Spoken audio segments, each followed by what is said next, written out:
Donc aujourd'hui, on aborde le dernier chapitre de l'année sur l'histoire et les enjeux contemporains de ce qu'on appelle le développement. Et en fait, on va voir que l'une des grosses difficultés de ce cours, enfin du cours ou même de, de la réflexion des économistes, des sociologues et même des hommes politiques sur le développement, le plus gros point de difficulté, c'est peut-être la définition même de ce que c'est que le développement. Et même si c'est pas encore tout à fait le sujet d'aujourd'hui, peut-être encore plus difficile que de définir développement, c'est de définir le, la situation de développé, c'est-à-dire la situation d'un État développé, d'une nation développée ou d'une société développée. Je m'explique. Ce qu'il est difficile finalement de faire, c'est à partir de quel niveau et avec quels critères on va décider qu'une société elle est sous-développée, ou qu'un pays est sous-développé, qu'un pays ou qu'une société est en développement, qu'un pays ou qu'une société est développée, a fini son développement. Bon. Est-ce que le développement, c'est un processus qui a une fin? C'est-à-dire qu'est-ce qu'à un moment on sera satisfait du niveau de développement qu'on aura atteint? Voilà, c'est un peu ces questions finalement qui sont très difficiles à trancher. Alors évidemment, qui dit développement et qui dit notion centrale dit qu'il faut proposer une définition et il faut proposer des critères pour définir le développement. Et ça, c'est l'objet du cours d'aujourd'hui en fait. Hein. Le début du grand 1, c'est sur les critères qui permettent de définir le développement.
Voilà, alors apparemment j'étais peut-être un peu trop optimiste avec mes problèmes de connexion, donc je retente quand même une fois de voir si ça fonctionne avec vous. Euh, voilà. Alors je vais reprendre depuis le début parce que je ne sais pas très bien quand est-ce que ça a coupé, alors je reprends de manière synthétique. Donc, pour aujourd'hui, on commence ce cours sur le développement.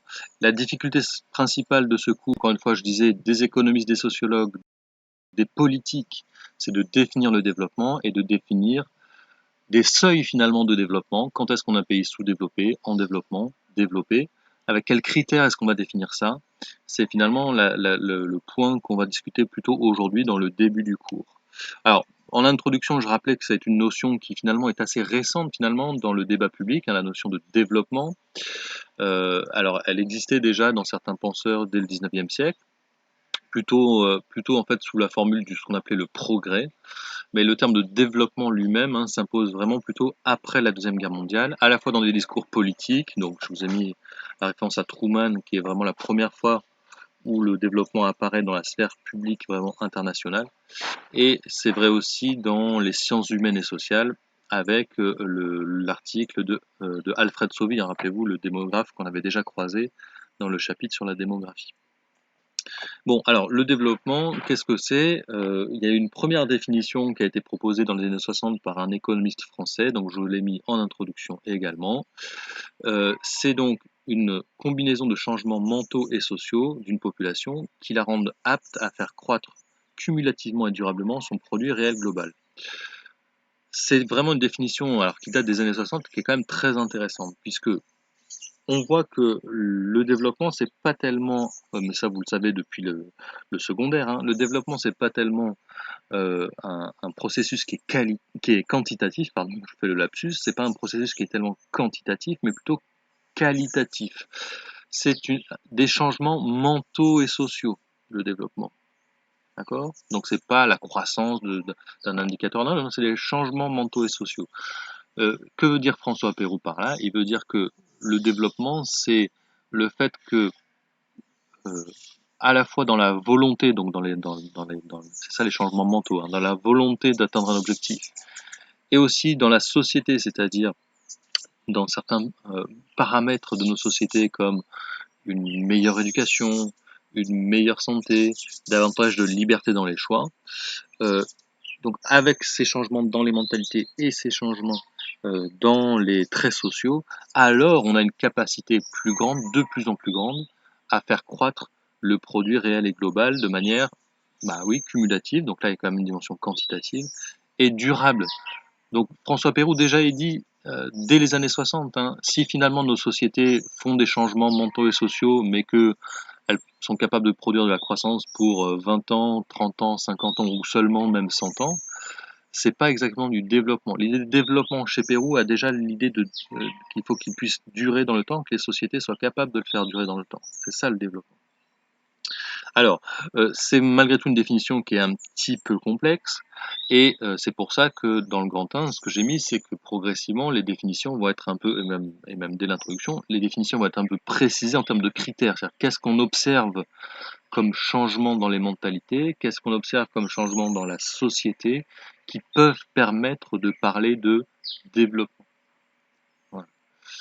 Et pour ça, l'ONU nous aide beaucoup, les institutions internationales ont proposé des critères de développement, les économistes continuent de proposer des critères de développement. Donc voilà, qu'est-ce qu'on regarde? Quels indicateurs on regarde pour parler de développement? Vous n'hésitez pas bien sûr à m'arrêter hein, s'il y a des choses qui sont pas claires ou si vous trouvez que ça va un petit peu vite. Alors, comment est-ce qu'on mesure le développement des sociétés? Donc voilà, c'est vraiment l'objet du grand 1. Le petit 3 qu'on verra jeudi, il a un caractère un peu plus historique dans les étapes du développement depuis le début, depuis la deuxième moitié du XXe siècle. Donc ce sera moins sur la mesure du développement que l'évolution récente du développement. Mais pour aujourd'hui, on va plutôt vraiment poser cette question, hein. Comment on mesure le développement des sociétés? Alors, euh, les premières institutions internationales qui veulent mesurer le développement, elles le font souvent pour une raison. Ça, c'est intéressant de le noter parce que on voit que c'est une question qui se pose souvent au départ parce que il y a un intérêt à se poser la question. Et c'est pas au départ forcément un intérêt scientifique. C'est sur ce point que j'aimerais attirer votre attention. D'accord? Les premiers qui ont parlé de sous-développement, donc Truman aux États-Unis, ou les premiers qui ont cherché à mesurer le sous-développement, comme on va le voir à la Banque mondiale par exemple, hein, ne sont pas tellement des scientifiques de sciences sociales, non, ce sont des politiques ou des institutions qui ont un intérêt à définir le développement ou le sous-développement. Alors pour Truman, pourquoi parler de sous-développement? Il disait il faut aider les pays sous-développés parce que d'après lui, ces pays sous-développés étaient susceptibles d'être séduits par le communisme, hein. Autrement dit, la pauvreté, d'après Truman, était une condition favorable à la contagion communiste. Et vous savez, avec Truman, hein, fin des années 40, début des années 50, on est en pleine guerre froide, et donc il ne faut pas que les sociétés sous-développées tombent sous le charme du communisme, donc il faut aider les pays sous-développés. Intérêt donc géopolitique. Pour la Banque mondiale, il s'agit d'un intérêt qui est, disons, informationnel, on pourrait dire ça comme ça, c'est-à-dire que la Banque mondiale, en fait, veut savoir à qui prêter en priorité des fonds pour le développement, pour la construction d'infrastructures, pour le financement des écoles, par exemple. Voilà. Donc, comment on fait? Il faut des critères de développement. Donc, la Banque mondiale, c'est vraiment un des premiers à le faire. Il dit, je vais classer mes pays par niveau de revenus. Bon, là, franchement, il n'y a rien de difficile. Donc, niveau faible, niveau intermédiaire faible, niveau intermédiaire fort, supérieur, et revenus élevés. Et en gros, je vais adresser d'abord aux pays à revenus inférieurs mes offres les plus avantageuses de financement. Donc là, évidemment, le problème de ce critère, c'est vraiment un critère monétaire. Et en plus, le revenu par habitant, c'est un revenu moyen, donc on n'a pas du tout d'image de la répartition des revenus dans la société, on n'a pas d'image de la force de la pauvreté, par exemple, de la société, on n'a pas d'image non plus d'autres critères que le revenu monétaire, donc pas de critères, encore une fois, de santé et d'éducation, qui sont souvent les deux autres grands critères du développement. Mais pour la Banque mondiale, c'est l'aspect pratique. Il faut que je puisse pratiquement et rapidement mesurer le développement, et je vais le faire de cette manière-là. Bon, comme ça n'est pas très satisfaisant, très rapidement, d'autres indicateurs vont être créés. Donc vous connaissez, puisqu'on en a déjà parlé, l'indicateur de l'IDH, donc qui est traité dans ce paragraphe-là. Vous devez connaître maintenant aussi l'auteur, l'économiste, qui est derrière la construction de l'IDH, qui est un économiste d'origine indienne, qui est Amartya Sen. Et donc l'idéal, vous connaissez normalement par cœur, entre 0 et 1. Plus vous êtes proche de 1, plus vous êtes dans une situation de développé. L'IDH principalement prend en compte le revenu par habitant, le PIB par habitant, les niveaux d'éducation et de santé, notamment via les taux d'alphabétisation et l'espérance de vie. Bon, mais ça, encore une fois, normalement c'est un indicateur que vous devez plutôt bien connaître. Bon, donc là, normalement, pas de difficulté. Alors, l'ONU, en fait, s'est posé depuis plus longtemps que ça. C'était avant l'IDH, l'ONU avait déjà posé la question des pays en développement, mais sans vraiment avoir de critères pour définir ces pays en développement ou ces pays développés. C'est pour ça que les solutions en fait au départ qui étaient adoptées par l'ONU n'étaient pas très satisfaisantes, puisque je rappelle dans le cours ici que dans les années 70 en fait, enfin 60 plutôt, euh, l'ONU finalement demande aux pays eux-mêmes de se classer, quoi. Est-ce que vous pensez que vous êtes plutôt un pays sous-développé, un pays en développement? Est-ce que vous êtes un pays développé? C'est les pays eux-mêmes qui doivent se classer sans qu'aucun critère ne soit clairement explicité. Donc, l'IDH dans les années 90, ça permet d'expliciter des critères de développement. Et puis avant ça, à partir des années 70, on a quand même essayé de définir les pays qui étaient les moins développés. Alors on dit les pays les moins avancés, pour qualifier ces pays sous-développés. Notamment pour deux raisons sans doute, parce que le vocable sous-développé, évidemment, il est très marquant négativement pour le pays. Voilà, situation de sous-développement, c'est quelque chose de très négatif. Et puis quand même, quand on dit pays les moins avancés, il y a quand même l'idée que ces pays vont avancer. Et que c'est pas qu'ils ne sont pas avancés, c'est qu'ils sont moins avancés pour le moment que le reste des autres pays. Bon, ça suppose par contre que tous doivent avancer et que le but c'est d'avancer vers le développement. Et ça, on verra que dans le grand 3, est-ce que cette obligation à se développer, elle est vraiment cohérente ou elle est vraiment applicable partout? On peut se poser la question. Bon, en tout cas, à partir des années 70, on définit les PMA, et les PMA, c'est pareil avec les critères précis que j'ai rappelés dans le cours. Donc aujourd'hui, avec les critères des PMA, vous avez à peu près une cinquantaine de pays qui restent dans une situation de pays les moins avancés. Je rappelle qu'à l'échelle mondiale, il y a à peu près 200 pays. Donc 50 pays sur 200, ça fait quand même encore 25% des pays qui sont dans une situation actuellement de sous-développement. C'est quand même considérable. Bon voilà, ça c'est les indicateurs un peu historiques. Je suis allé jusqu'aux années 90 pour définir ces indicateurs historiques de développement. Voilà, s'il y a des questions là-dessus, vous n'hésitez pas toujours à les poser dans le chat ou en prenant la parole. Je vérifiais juste les paramètres pour voir si ça n'avait pas sauté avec la connexion, mais ça a l'air d'aller. Alors, finalement, pourquoi est-ce qu'on a besoin aujourd'hui de nouveaux indicateurs de développement? Parce que les indicateurs tels que l'IDH, par exemple, qui était dans les années 90 l'indicateur le plus travaillé sur le développement, continue de présenter certaines limites, ou en tout cas, vous avez des chercheurs qui continuellement veulent progresser dans la mesure du développement et considèrent que, au-delà de l'éducation, au-delà de la santé, au-delà du revenu, il faut prendre en compte d'autres paramètres pour mesurer un développement plus cohérent. par exemple, l'indicateur de développement humain ajusté aux inégalités, IDHI, calculé en 2010, hein, donc c'est des projets de l'ONU à chaque fois qui sont présentés plutôt ici. Alors, je vais quand même mettre avec vous le document 5 sous les yeux pour être sûr qu'il n'y a pas de difficulté de lecture. Donc, parce que le document 5 présente justement le classement IDH et IDHI. Et je reconnais que moi-même, quand j'ai lu le document, quand l'ai eu la première fois sous les yeux, j'ai mis un tout petit peu de temps à m'en dépatouiller. Donc, je vous le montre. Voilà, avec un petit pointeur. Hop, voilà. Donc, en fait, c'est un document qui vous montre d'abord le classement, voilà, de l'IDH, qui est ici. Je vais le noter parce que c'est vrai que d'ailleurs sur le document, c'était pas forcément écrit. Ah si, c'est marqué là, classement selon l'IDH. Bon, je le renote quand même pour que ce soit bien clair. Donc, en fait, ici, c'est le classement selon l'IDH. Donc, selon l'IDH, la Norvège est première en 2018, puis la Suisse, l'Irlande, l'Allemagne, Hong Kong, etc. etc. Les États-Unis sont 16e, je crois, 15e. Voilà.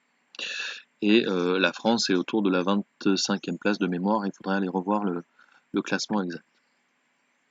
Et vous avez donc le classement donc, par IDH. Et ensuite, vous avez le classement. Ah, c'est pareil là qui apparaît pas. Je vais pareil noter le petit texte pour que ce soit plus clair. Le classement IDHI. Donc le classement de l'IDH ajusté aux inégalités. Alors, et vous avez juste dans la troisième colonne, disons la dépréciation que les inégalités ont fait peser sur l'IDH du pays en question. Donc, pour la Norvège, par exemple, il y a eu une perte de 6% d'IDH liée aux inégalités. À certains pays pour lesquels c'est beaucoup plus important. Alors, les États-Unis, sans surprise, c'est une perte plutôt de 13% d'IDH due aux inégalités. Singapour, vous voyez, plutôt inégalitaire aussi. Hong Kong, là, ce sont les sociétés qui sont plus inégalitaires en termes de revenus. Et la dernière colonne, c'est ça qui est intéressant, c'est la perte ou le gain de classement de l'IDHI par rapport à l'IDH. Donc la Norvège, bah, elle est première en IDH, elle est première, puisque ça c'est finalement l'IDHI le plus élevé qu'on a calculé, donc il n'y a pas de perte de place, elle reste première. Mais si vous prenez par exemple Singapour, qui est 9e à l'IDH, si on fait le classement IDHI, donc avec cette nouvelle valeur, ils seront 9e moins 14 places, donc ils arrivent seulement entre guillemets 23e. Alors il y a d'autres pays au contraire qui vont grimper au classement. La Finlande, qui est un pays avec un IDH quand même déjà très élevé, mais avec vraiment des inégalités très faibles, hein, il y a seulement une perte de 5% d'IDH liée aux inégalités, va grimper de cette place au classement IDHI, donc passer de la 12e à la 5e place. Alors voilà comment est-ce qu'il faut lire, hein, c'est moins 1, moins 6, moins 7, etc. En fait, c'est les gains ou les pertes de place au classement par rapport entre l'IDH et l'IDHI. Voilà, j'espère que ce document est bien clair, c'est vraiment très intéressant. Il montre que finalement, ok, l'IDH est déjà un très bon indicateur, mais si vous prenez en plus en compte les inégalités de revenus, vous allez avoir un classement qui va de nouveau se modifier, qui va de nouveau apparaître différent. Alors, je reviens rapidement au cours.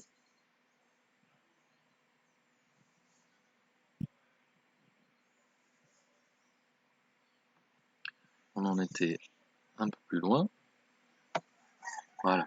Donc IDHI. Et puis donc comme ça, hein, après je vous ai donné quelques autres exemples, vous avez d'autres indicateurs qui cherchent à mesurer le développement ou le sous-développement des sociétés. L'indice des inégalités de genre, par exemple, bah, là ça suppose quoi? Ça suppose que dans le développement, on a l'idée que les hommes et les femmes doivent avoir des situations égales à conditions égales. L'indicateur multidimensionnel de pauvreté, ensuite. Euh, L'indicateur multidimensionnel de pauvreté, il est là pour expliquer, pour affiner la mesure de la pauvreté, puisque souvent la Banque mondiale dit on est pauvre, ou on est très pauvre dans le monde si on gagne moins de 1,90 $ par jour. Et vous avez des économistes, hein, donc j'ai noté leur nom ici, Sabina Alkir, Maria Emma Santos, qui disent cette histoire de monnaie c'est très bien, mais en fait il faut aussi faire attention à d'une part ce que cette monnaie peut acheter. Alors la Banque mondiale fait attention, puisque la Banque mondiale fait un seuil de pauvreté en parité de pouvoir d'achat, en estimant que à peu près partout on a des calculs qui permettent de mesurer le pouvoir d'achat de ce 1,90 $. Mais ces deux femmes économistes disent non mais attendez, il faut aussi voir est-ce qu'on a accès plus ou moins facilement à de l'eau potable, est-ce qu'on a accès plus ou moins facilement à des toilettes, est-ce qu'on a accès plus ou moins facilement à des services de santé.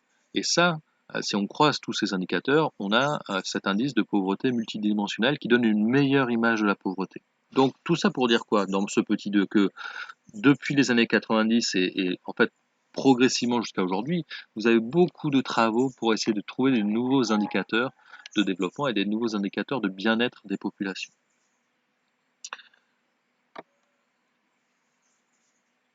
Alors, je fais un dernier petit point aussi pour expliquer que le classement des pays par niveau de développement, c'est quelque chose qui a beaucoup intéressé bien sûr les institutions internationales et les pays eux-mêmes pour savoir où est-ce qu'ils en étaient dans la hiérarchie du développement. Ça a aussi intéressé les financiers, savoir est-ce qu'un pays est développé, pas développé, en développement. Pourquoi? Parce que dans les pays peu développés ou en développement, mais qui ont des bonnes conditions institutionnelles, il y a des perspectives de rentabilité très élevées. C'est de là que vient le terme de BRIC, par exemple. C'est vraiment un terme de la banque privée, de Goldman Sachs. Euh, et c'est donc un banquier, vous l'avez vu dans le document peut-être si vous avez eu le temps de le lire, c'est un banquier qui a défini les briques au départ en disant dans ces pays-là, on n'a pas encore une économie très développée, mais on a des bonnes conditions, un gouvernement relativement stable, on a une propriété privée qui est à peu près respectée, on a un système financier qui est à peu près sain. Donc allez-y, allez investir là-dedans, c'est là que vous allez avoir des investissements très très rémunérateurs. Ça fait un peu penser, je ne sais pas si vous avez senti ce lien, ça fait un peu penser au modèle de Solo, ça. C'est-à-dire qu'on est dans des pays où le capital productif par tête n'est pas encore très élevé. Donc c'est intéressant d'aller y investir parce que le rendement de l'investissement va être plus élevé. D'accord? Donc dans les briques, alors c'était dans les années 90, 80-90, dans les briques, allez-y, il n'y a pas encore un niveau de capital très élevé. Allez placer votre capital, il va vous rapporter beaucoup d'intérêts, beaucoup de dividendes. Voilà, alors sachant qu'après cette catégorie des briques a évolué, il y a eu les briques, les BRICS, parfois il y a eu d'autres catégories qui sont apparues pour désigner donc des pays qui ne sont pas encore au niveau des économies développées, mais qui ont des grosses perspectives de rentabilité pour les investisseurs internationaux. Alors, ce que j'ai conclu de ce petit 1 et ce petit 2, c'est que malgré tout, alors vous avez peut-être vu ça avec les cartes que je vous avais mis dans les documents, quand même, quel que soit l'indicateur que l'on prend, on a quand même une certaine stabilité, d'accord, dans les pays qui se retrouvent soit en haut, soit au milieu, soit en bas de l'échelle du développement. Certes, il y a parfois des ajustements entre les classements, entre le revenu par tête, entre l'IDH, entre l'IDHI ou les autres indicateurs, mais il y a quand même une certaine stabilité. Et comme vous l'avez constaté sur les cartes, les pays qui sont dans les situations de développement les plus précaires sont en grande majorité situés sur le continent africain, mais ça, encore une fois, je ne vous apprends rien, je pense. Et ensuite, vous avez quelques autres pays situés dans la Caraïbe ou en Asie qui sont concernés par cette situation de faible développement. Voilà, alors je vais m'arrêter là parce qu'on a pris un peu de retard et le temps file. Il y a quand même le document encore ensuite à consulter. Euh, J'espère que je vais pas trop vite, parfois j'ai l'impression que je parle peut-être un petit peu vite. Est-ce qu'il y avait des questions sur ce que je viens d'évoquer avec vous dans ce cours?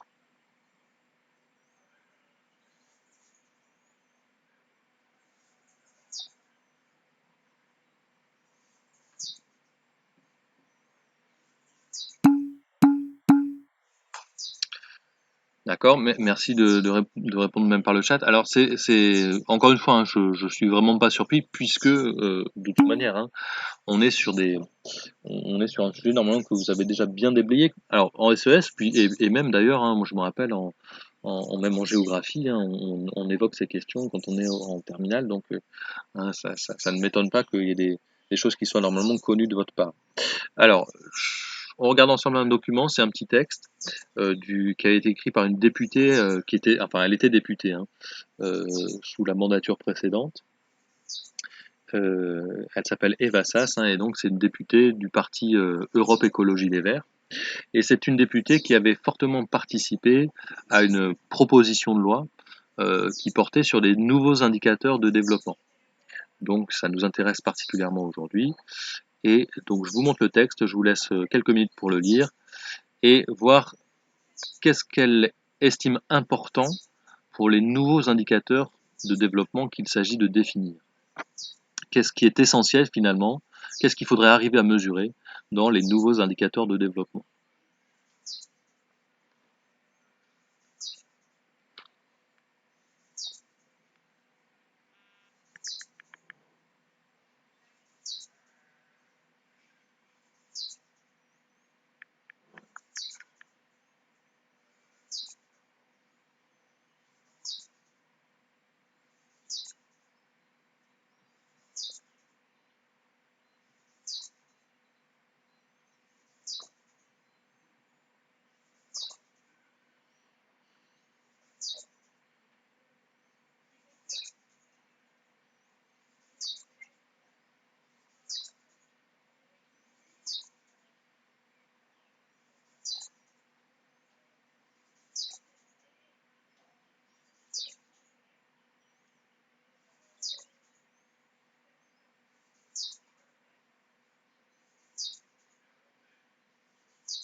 Alors, bon, la question que je posais était pas bien complexe, puisque c'est vrai que là, le texte d'Eva Sass est assez clair sur le sujet, mais on va essayer d'en discuter ensemble, et je vais commencer donc avec Taïna. Bonjour, je te laisse la parole.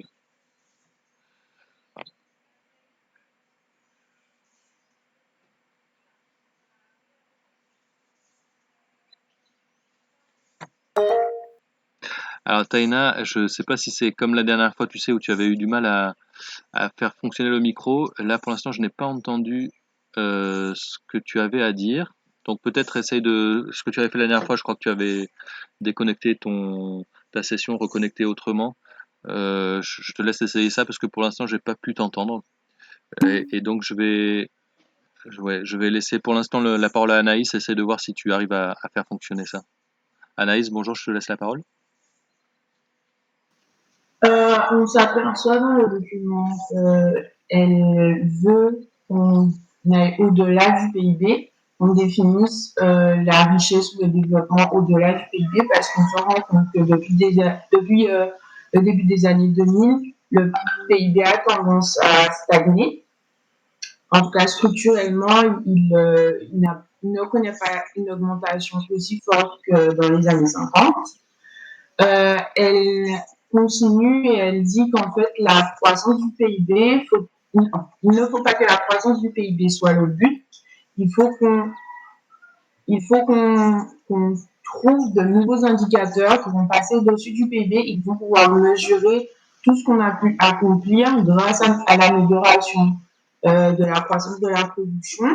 Et, euh, du coup, voilà. Ok, merci. Alors très bien. Je sais pas si j'avais peut-être laissé mon micro ouvert. Ça sera peut-être pas terrible sur l'enregistrement. C'est pas très grave. Alors oui, donc ce que tu dis est très juste. Et il y a au moins deux choses que tu as dites et qu'il faut bien retenir. Alors il faut savoir que ces nouveaux indicateurs de richesse ont été maintenant adoptés et ils sont calculés. Mais je vais en faire un petit commentaire aussi. Alors d'abord revenons sur ce que tu as dit. Premièrement, Mais ça, finalement, Eva, ça, ce n'est qu'une voie parmi maintenant de très nombreuses autres voies. L'indicateur du PIB seul n'est finalement plus intéressant ou plus très intéressant pour mesurer alors le développement et même enfin le PIB ne voulait jamais mesurer le développement à vrai dire, mais même pour mesurer la richesse. Hein, finalement, ce PIB possède trop de limites qu'on avait vues dans le chapitre 1 et que vous aviez déjà vu en plus dans le secondaire. Je ne vais pas revenir sur ces limites nombreuses, mais ce PIB possède de trop nombreuses limites pour qu'on se focalise seulement sur le PIB pour estimer la richesse d'une société. Puisque la richesse d'une société, ça n'est pas que ce qui est calculé dans le PIB. Et c'est par exemple, et là c'est le deuxième point, ce que rappelle Eva Sass par la suite. En tout cas, c'est son point de vue. La richesse, c'est aussi la capacité à préserver un environnement pour des générations futures. La richesse, c'est aussi le bien-être des populations avec des emplois qui soient acceptables, qui permettent d'avoir un revenu décent. La vraie richesse, c'est d'améliorer ce qu'elle appelle la qualité de vie. Alors, c'est une formule un peu vague. Qu'est-ce que ça veut dire la qualité de vie? Sans doute chacun y mettrait quelque chose de différent derrière ce terme. Donc il faut collectivement essayer de définir ce qu'on entend par une bonne qualité de vie. Est-ce que c'est la qualité de l'air? Est-ce que c'est même la qualité sonore? Pourquoi pas, hein. C'est-à-dire, est-ce que des gens qui habitent près des aéroports, il faut trouver des solutions pour les loger ailleurs, ou est-ce qu'il faut réduire le trafic aéroportuaire? Voilà, c'est des choses aussi qui doivent devenir aussi concrètes que cela. Évidemment, réfléchir au niveau collectif à ce que c'est que la qualité de la vie, c'est quelque chose d'extrêmement difficile, comme on le disait ensemble jeudi. En tout cas, PIB insuffisant, d'autres indicateurs, d'autres critères pardon, à prendre en compte dans les indicateurs, critères de qualité de vie, critères d'inégalité, critères de qualité de l'emploi, critères de respect de l'environnement, etc. etc. Et là, on aura peut-être un nouvel indicateur de richesse. C'est quoi le but d'avoir un nouvel indicateur de richesse? C'est que le capitalisme, dans lequel nous sommes et dans lequel bon, voilà, nous vivons avec tous les progrès en plus qu'il a apporté, donc pas forcément un système qu'il convient d'abandonner, mais le capitalisme s'intéresse justement à l'accumulation de la richesse. Par définition, même le capitalisme, c'est l'accumulation du capital, de la richesse. Mais si on dit que la richesse, c'est seulement de la richesse monétaire et de l'accumulation d'euros ou de dollars, alors forcément, le PIB, c'est un bon indicateur. Si on arrive à dire que la richesse, c'est plus que la richesse monétaire ou que c'est autre chose que la richesse monétaire, peut-être alors que le capitalisme, grâce à ce que Smith, rappelez-vous, appelait la main invisible, peut-être que le capitalisme va orienter les actions humaines vers autre chose que des activités qui apparaissent aujourd'hui un peu en contradiction avec la durabilité du développement, des activités trop polluantes par exemple, destructrices de l'environnement, ou des activités qui mènent à des inégalités très fortes entre les individus, que sais-je encore. Donc voilà, c'est ça l'idée d'un nouvel indicateur. Alors, ce qui est super, c'est qu'en France, donc en 2015, il y a eu une loi sur les nouveaux indicateurs de richesse, et ils sont aujourd'hui calculés, donc il y a une dizaine de nouveaux indicateurs de richesse qui prennent en compte la dégradation de l'environnement, qui prennent en compte les inégalités, qui prennent en compte l'espérance de vie en bonne santé aussi, par exemple. Donc tout un tas d'indicateurs qui sont calculés, pris en compte. Là où il faut peut-être nuancer pour le moment, c'est que dans le débat public, qu'est-ce qu'on entend et qu'est-ce qu'on calcule encore toujours? Parce qu'encore une fois, c'est utile et que ça a servi longtemps et que c'est facile à calculer, relativement facile à calculer, bah c'est le PIB. C'est-à-dire que quand on entend aujourd'hui les hommes politiques aux États-Unis, au Canada, en Europe, en Allemagne, en France, en Angleterre, ce qui les inquiète aujourd'hui, c'est la récession économique, et à juste titre. Mais comment est-ce qu'ils vont le mesurer? Bah, avec le seul outil qu'on arrive finalement encore à calculer rapidement et qui est lisible pour tout le monde, on parle toujours de PIB.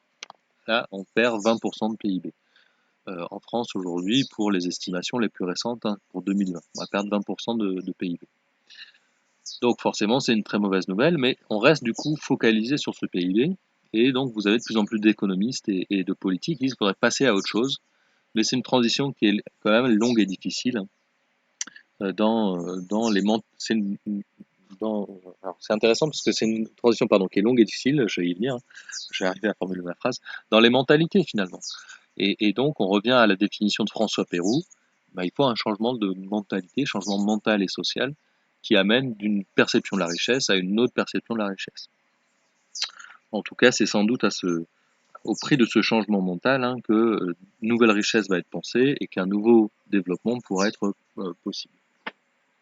J'anticipe un peu sur le grand 3, parce qu'en fait, on peut avoir l'impression ici que moi et ben ça c'est forcément les politiques écologistes, mais vous avez aussi des économistes plutôt libéraux ou des hommes politiques pas spécialement écologistes qui tiennent à peu près le même discours.